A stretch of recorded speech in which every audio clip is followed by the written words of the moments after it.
अस्सलाम वालेकुम dear students, मैं आप लोगों को इंट्रोडक्शन टू प्रोबेबिलिटी थ्योरी के 12th लेक्चर में खुशामदीद कहता हूँ। आज हम जो भी डिस्कस करेंगे ये सारे का सारा प्रोबेबिलिटी एंड स्टैटिस्टिक्स के 4th एडिशन डी ग्रूड की बुक में से डिस्कस करेंगे। ये 3rd चैप्टर है रैंडम वेरिएबल एंड डिस्ट्रीब्यूशन के नाम से। टॉपिक जो आज हम डिस्कस करेंगे graphical representation of distribution function of a discrete random variable, ये डिस्कस करेंगे। और इसके साथ साथ मैथमेटिकल एक्सपेक्टेशन ये डिस्कस करेंगे। Mean, variance end moment of a discrete probability distribution ये डिस्कस करेंगे। और आखिर में जो डिस्कस करेंगे प्रॉपर्टीज़ ऑफ एक्सपेक्टेड वैल्यूज़, ये चीज़ें डिस्कस करेंगे आज के लेक्चर में। डिस्ट्रीब्यूशन फंक्शन सबसे पहले, the distribution function of a random variable is denoted as F capital of X. ये हम पहले भी डिस्कस कर चुके हैं थोड़ा सा कि एफ कैपिटल ऑफ एक्स से इसको डिनोट किया जाता है और ये वैल्यू होती है F capital of X less is equal to होता है probability of capital X less than or equal to X small, और ये स्मॉल एक्स कोई भी स्पेसिफिक वैल्यू होती है। The function capital F of X gives the probabilities of the event that X takes a value less than or equal to the specified value small X. The distribution function is abbreviated as D F, इसको D F से भी abbreviate किया जाता है and also call the cumulative distribution function C D E F से, इससे भी इसको एब्रीवेट किया जाता है। Also as the cumulation of the probability distribution random variable x from the small value up to the specific value x। Example, इसकी एक example है जिसमें एग्जाम्पल में हम थोड़ी चीज़ें डिस्कस कर लेंगे, उसके बाद ये सारी की सारी चीज़ें पढ़ना आसान हो जाएंगी। Find the probability distribution and distribution function for the number of heads and the 3 balanced coins are tossed। अगर हमारे पास 3 बैलेंस कॉइन हो और उनको टॉस किया जाए तो उसके पास हमारे पास नंबर ऑफ हेड्स अगर रैंडम वेरिएबल लिया जाए तो उसके लिहाज से हमने ये डिस्कस करना है कि find the probability distribution and distribution function for this coin. Illustrated both the probability distribution and distribution function graphically, इसको ग्राफिकली भी हमने रिप्रेजेंट करना है। Since the coins are balanced therefore the equiprobable, इसकी प्रोबेबिलिटी इक्वल होगी। Sample space of the experiment is given as, उसकी sample space कुछ इस तरह से ज़ाहिर की जाएगी। एस इज इक्वल टू होता है, अब ये एच एच एच पहले और इसी तरह से एच एच टी और एच टी एच, ये सो ऑन, ये सैम्पल स्पेस बन जाएगी। Let X be the random variable that denotes the number of heads. अब एक्स रैंडम वेरिएबल है और ये नंबर ऑफ हेड्स को डिनोट करता है, तो then the value of X is may be from 0 1 2 3, 0 head भी हो सकते हैं, 1 हेड भी हो सकता है, 2 हेड भी हो सकते हैं, और सारे के सारे हेड यानी कि 3 हेड भी हो सकते हैं। तो इनके लिए सबसे पहले हमने प्रोबेबिलिटीज़ मालूम की। Small F of X of 0 is equal to आ जाएगा probability of X is equal to 0। 0 पर प्रोबेबिलिटी मालूम करेंगे, 0 हेड यानी कि सारी टेल्स हैं तो 1/8 आ जाएगा। इसी तरह से x इज इक्वल टू 1 पर भी मालूम कर लेंगे तो ये 3/8 आ जाएगा एंड सो ऑन। इसी तरह से f ऑफ 2 पर मालूम करेंगे तो ये भी 1/8। तो इसकी प्रोबेबिलिटी डिस्ट्रीब्यूशन को टेबल में हमने लिखा, एक्सप्रेसिंग द अबव वैल्यूज़ या above information in the tabular form we obtain the desired probability distribution as follows. Number of heads 0 1 2 3, तो 0 पर प्रोबेबिलिटी थी 1/8 और 1 पर 3/8 और 2 पर 3/8 एंड सो ऑन। ये प्रोबेबिलिटी डिस्ट्रीब्यूशन हमारे पास आ गई। डिस्ट्रीब्यूशन के लिए फ्लो चार्ट लाइन चार्ट की शक्ल में 0 पर 1/8 थी तो ये इस तरह से ये लाइन चार्ट की शक्ल में भी ज़ाहिर कर दिया।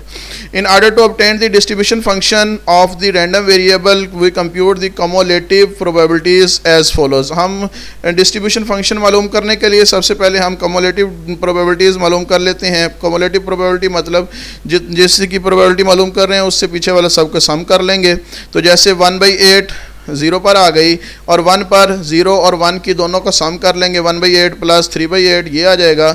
इसी तरह से ये इन तीनों का सम कर लेंगे एंड सो ऑन। 3rd पर सब का सम करेंगे तो जो कि प्रोबेबिलिटीज़ का सम 1 होता है तो 1 आ जाएगा। तो hence the desired distribution function is, तो डिस्ट्रीब्यूशन फंक्शन कुछ इस तरह से आ गया।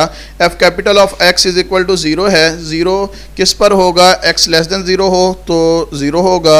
इसी तरह से एफ कैपिटल ऑफ एक्स जो है वो 1/8 होगा 0 less than or equal to X less than 1 पर। और इसी तरह से एफ कैपिटल ऑफ एक्स 4/8 होगा for 1 less than or equal to X less than 2, इस पर 4/8 और 7/8 आ गया हमारे पास। 2 less than or equal to X less than 3 पर, और 1 आ गया x greater than or equal to 3 पर 1 आ गई प्रोबेबिलिटी। तो ये डिस्ट्रीब्यूशन फंक्शन हमारे पास आ गया।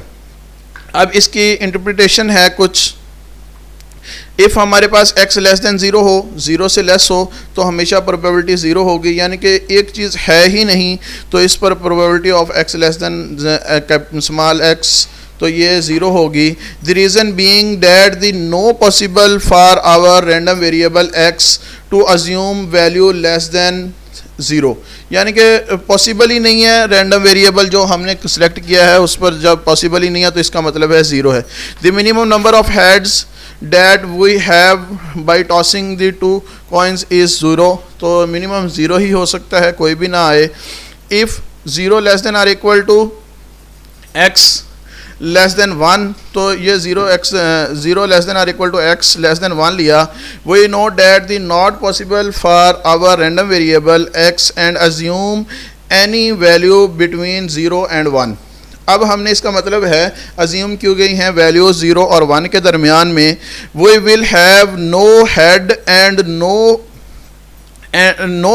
And one head, but we will not have 1/3 heads और 2/3 हेड्स, यानी कि अब ये तो नहीं हो सकता कि अब जो है 1/3 यानी कि आधे से भी कुछ कम जो है वो हेड आ जाए, ये नहीं हो सकता। कंप्लीट 1 हेड आएगा या कंप्लीट 2 हेड आएगा या नो हेड होगा, ये नहीं हो सकता कि हम जो है 1/5 या इस तरह से 0.5 हेड आ जाएं, ये नहीं हो सकता। तो 2/5 भी नहीं हो सकता। Hence the probabilities of all such values will be 0, and hence we will obtain a situation which can be explained through the following table। तो हम इसको फॉलोइंग टेबल के ज़रिए से भी ज़ाहिर कर सकते हैं। नंबर ऑफ़ हेड्स अगर 0 हैं तो इसका मतलब है 0 हेड पर तो 1/8 है, प्रोबेबिलिटी पॉसिबल है ये चीज़, तो यानी कि 0 हेड होगा, हो सकता है कि कोई भी ना हेड हो। तो अब ये तो नहीं है, ये पॉसिबल नहीं है कि 0.2 हेड हो, यानी कि 0.2 हेड, तो इस पर 0 आ जाएगा। तो 1/8 प्लस 0 या कमुलेटिव प्रोबेबिलिटी मालूम करेंगे तो ये 1/8 ही रहेगी। तो इसी तरह से 0.4 पर भी 1/8, और जो प्रोबेबिलिटी वैसे है 0 ही रहेगी, और 1/8 प्लस 0 करेंगे तो 1/8 ही, इस तरह से ऐसो ऑन। 1 पर जब 1 हेड आया तो प्रोबेबिलिटी बन गई हमारी 3/8। तो अब 1/8 प्लस 3/8 कमुलेटिव प्रोबेबिलिटी जो हो जाएगी 4/8 हो जाएगी। तो इस तरह से इसको रिप्रेजेंट कर लेंगे। The above table clearly shows that the probabilities that x is less than any value lies between 0 and 0.999 will be equal, यानी कि 0 से लेकर 0.999 तक जो भी प्रोबेबिलिटी आएगी वो इक्वल ही 1/8 ही आ रही है। और इसी तरह से probability of x is equal to 0 पर जो आई वो भी इसी तरह से, that is 0 less than or equal to x less than 1 पर प्रोबेबिलिटी आ गई 1/8, तो ये x इज़ इक्वल टू 0 पर ही आ गई। Similarly for 1 less than or equal to x less than 2 पर चेक करेंगे तो probability of x less than small x करेंगे तो p of x is equal to 0 plus p of x is equal to 1 पर probability in दोनों का सम कर लेंगे तो 1/8 0 पर 1/8 थी और 1 पर 3/8 थी, यानी कि 1 हेड पर 3/8 थी, तो इनका सम किया 4/। इसी तरह से for 2 less than or equal to x less than 3 अगर मालूम करते हैं तो probability of x less than x मालूम कर रहे हैं, तो प्रोबेबिलिटी ऑफ 0 पर मालूम किया प्लस प्रोबेबिलिटी ऑफ 1 पर मालूम किया प्लस प्रोबेबिलिटी ऑफ 2 पर, इनका सम कर दिया तो ये हमारे पास आ गई probability 7/8। And finally for x greater than or equal to 3 पर we have probability of x less than small x, तो ये आ जाएगी probability of x is equal to 0 पर plus probability of x is equal to 1, और इसी तरह probability of x is equal to 2 पर probability of x is equal to 3 पर सम किया तो ये 1 आ गई।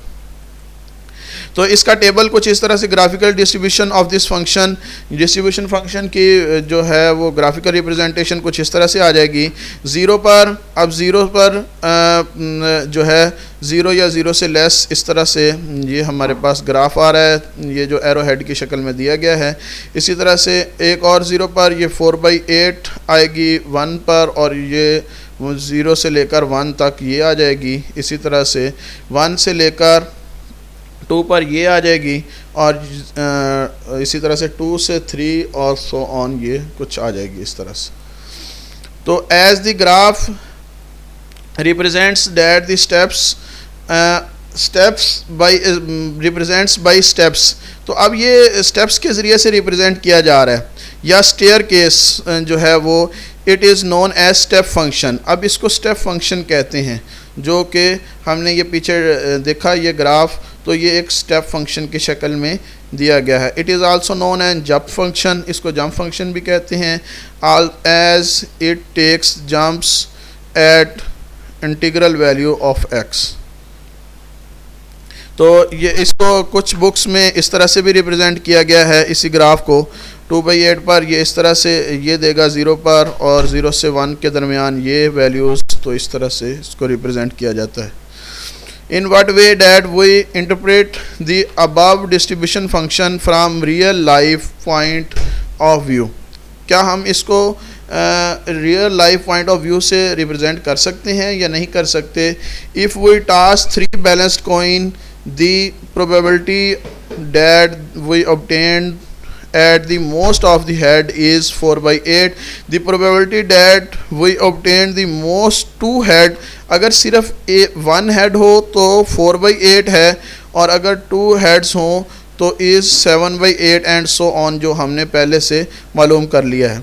Let us consider another interesting example to illustrate the concept of the discrete probability distribution। discrete probability distribution के लिए हमने एक और एग्जाम्पल डिस्कस करते हैं। अ लार्ज स्टोर प्लेस है, एक स्टोर है हमारे पास, इट हैज़ 15 क्लॉक रेडियो हैं उसके पास, in the clearance sale unknown. अब हम ये जानते हैं, और टू एनी वन कोई भी उसमें से एक जो है 5 of the radios are defective, तो उनमें से कोई भी 5 जो है वो डिफेक्टिव रेडियोज़ हैं। If a customer test 3 different radios selected at random, तो वो कस्टमर सेलेक्ट करता है 3 रेडियोज़ किसी भी randomly. What is the probability distribution of x, तो इस x की प्रोबेबिलिटी डिस्ट्रीब्यूशन क्या होगी, where x represent the number of defective radios in this sample में। तो ये defective radios x random variable है, इसको ज़ाहिर करता है, और 3 हमने सेलेक्ट किए हैं, तो उसके लिहाज से उसकी डिस्ट्रीब्यूशन फंक्शन क्या होगा ये हमने मालूम करना है, या प्रोबेबिलिटी डिस्ट्रीब्यूशन क्या होगी ये मालूम करना है। अब इसमें सोल्यूशन में सबसे पहले टाइप्स ऑफ रेडियोज़ 2 तरह की हैं, या गुड हैं या डिफेक्टिव हैं। तो हमने कहा टोटल रेडियोज़ 15 हैं, तो नंबर ऑफ क्लॉक रेडियोज़ जो हैं वो गुड जो है वो 10 हैं, डिफेक्टिव रेडियोज़ 5 हैं, तो सम आ गया 15। The total number of ways of select 3 radios out of 15। अब 15 में से 3 सेलेक्ट करने के लिए हमारे पास जो हमने पहले भी आपको सर शादिब साहब ने पढ़ा दिया है, उसमें ये था कि हम इसमें डिस्कस करते थे कि सिलेक्ट कैसे करने हैं। तो अगर 15 आउट ऑफ 3 रैंडमली अगर सेलेक्ट करने हैं 15 में से 3, तो हम इसके लिए 15C3 यूज़ करेंगे। तो इसके लिए आ जाएगा इज़ 15C3, यानी कि कम्बिनेशन यूज़ करते हुए। Also the number of ways of select 3 good radios, अगर हम इसमें से 3 गुड रेडियोज़ सेलेक्ट करना चाह रहे हैं, और 3 गुड रेडियोज़ गुड 10 में से हैं, और 0 सेलेक्ट करना है, इसका मतलब है जो कि हमने डिफेक्टिव में से सेलेक्ट करना है, यानी कि टोटल 3 ही सेलेक्ट कर रहे हैं। तो इस तरह से इसका आ जाएगा हमारे पास 10C3, और इसी तरह से मल्टीप्लाई कर लेंगे 5C0 से, तो इसको सॉल्व कर लेंगे। तो ये हमारे पास डिफेक्टिव रेडियोज़ में से आ गया, यानी कि या जो सिलेक्टिंग 3 गुड रेडियोज़ या नो डिफेक्टिव रेडियोज़ में से जो हमने सिलेक्ट किया है वो ये आ गया। तो हमें पता है कि प्रोबेबिलिटी जो होती है वो हम आ जाएगी, इसी तरह से हम उसको डिवाइड करेंगे defective number of total number of ways to select the 3 good radios से डिवाइड कर देंगे किसके साथ, total number of selecting radios से, तो ये इसकी प्रोबेबिलिटी आ जाएगी। तो 10C3 इंटू 5C0 को डिवाइड कर देंगे 15C3 से, तो ये आ जाएगी 0.25। इसी तरह से प्रोबेबिलिटी एट x भी x इज इक्वल टू 1 भी मालूम कर लेंगे। 1 के लिए क्या हो जाएगा, हमारा यहाँ पे चेंजिंग आ जाएगी। तो जैसे हमने 3 गुड के लिए यूज़ किया तो इसका मतलब 3 गुड के लिए था, तो नो डिफेक्टिव यानी कि 0 डिफेक्टिव यूज़ किया, तो 1 डिफेक्टिव के लिए यहाँ पे 1 हो जाएगा, तो इसका मतलब है गुड 2 हो जाएंगे। तो ये चेंज करके इस तरह से वैल्यूज़ सारी मालूम की जा सकती। Hence we obtain the following probability distribution, तो उसकी प्रोबेबिलिटी डिस्ट्रीब्यूशन कुछ इस तरह से आ जाएगी। 0 पर प्रोबेबिलिटी आ गई 0.26, 1 पर 0.49 और इसी तरह से 2 पर 0.22 और 3 पर 0.02 आ जाएगी। इसका सम करेंगे 0.999 आ जाएगा, जो कि अप्रोक्सीमेटली इक्वल टू 1 है। तो sum is equal to probabilities 1 होता है। तो इसको लाइन चार्ट के शक्ल में कुछ इस तरह से ज़ाहिर करेंगे। 0 पर आ गया तो ये 0 पर ये हमारे पास ये वैल्यू आ गई जो कि हमने 0.26 जो फाइंड की थी, ये वैल्यू आ गई। 1 पर ये वैल्यू, इस तरह से so on.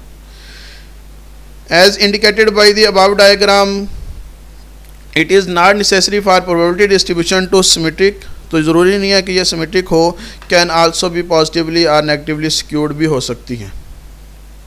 The distribution function of the above probability distribution is obtained। अब डिस्ट्रीब्यूशन फंक्शन कुछ इस तरह से मालूम किया जा सकता है। हमने cumulative probability distribution cumulative probability find कर ली, इसका सम करते गए 2.6 से ये 4.6 सो ऑन ये आ गया हमारे पास।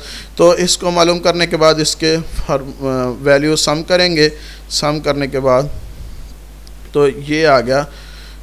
तो अब इसके बाद ये उसी को दोबारा रिप्रेजेंट किया गया है। The probability distribution that the sample 3 clocks 3 radios contains at the most 1 defective radio is 0.75 on the probability that the sample contains at the most 2 defective radios is 0.97। तो एट मोस्ट अगर 2 हों तो वो 0.967 आ गई as on. इस तरह से हम इसको अब मैथमेटिकल एक्सपेक्टेशन जो कि हमारा नेक्स्ट टॉपिक है, लेट अस हमने कंसीडर कर लिया। Let us consider a discrete random variable x है।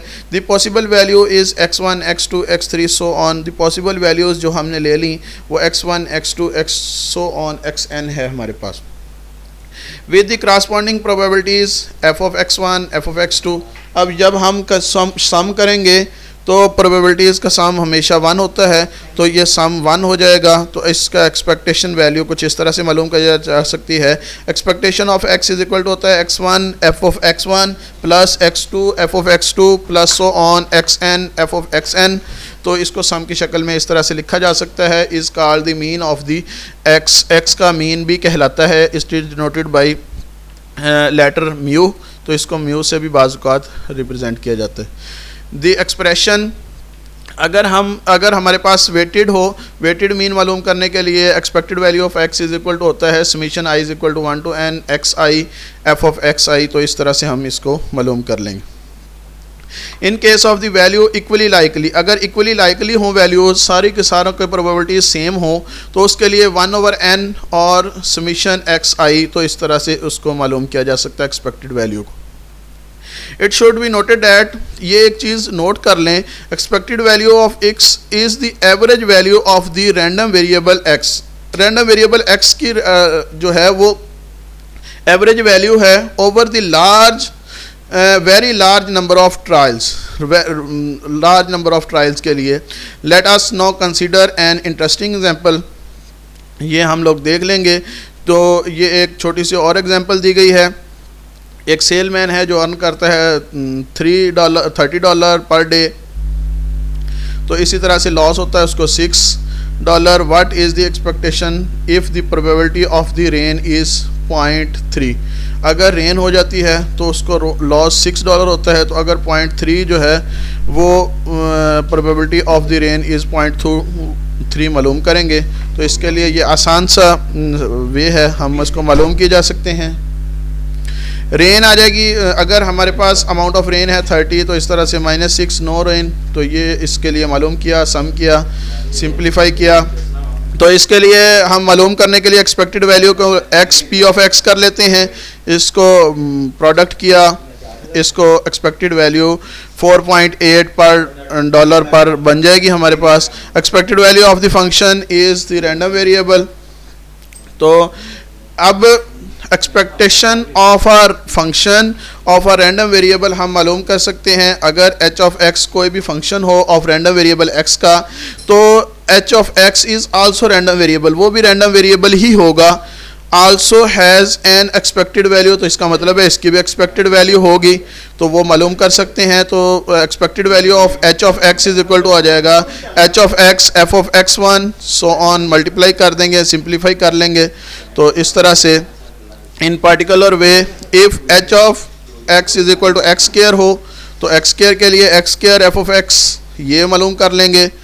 इस तरह से अगर expected value of x minus mu whole का स्क्वायर मालूम करना हो, तो समीशन एक्स आई माइनस म्यू होल का स्क्वायर आ जाएगा और f ऑफ x वैसे का वैसे साथ आ जाएगा, मल्टीप्लाई हो जाएगा। तो इस तरह से ये और फार्मूले हैं, इनको भी मालूम कर लेंगे।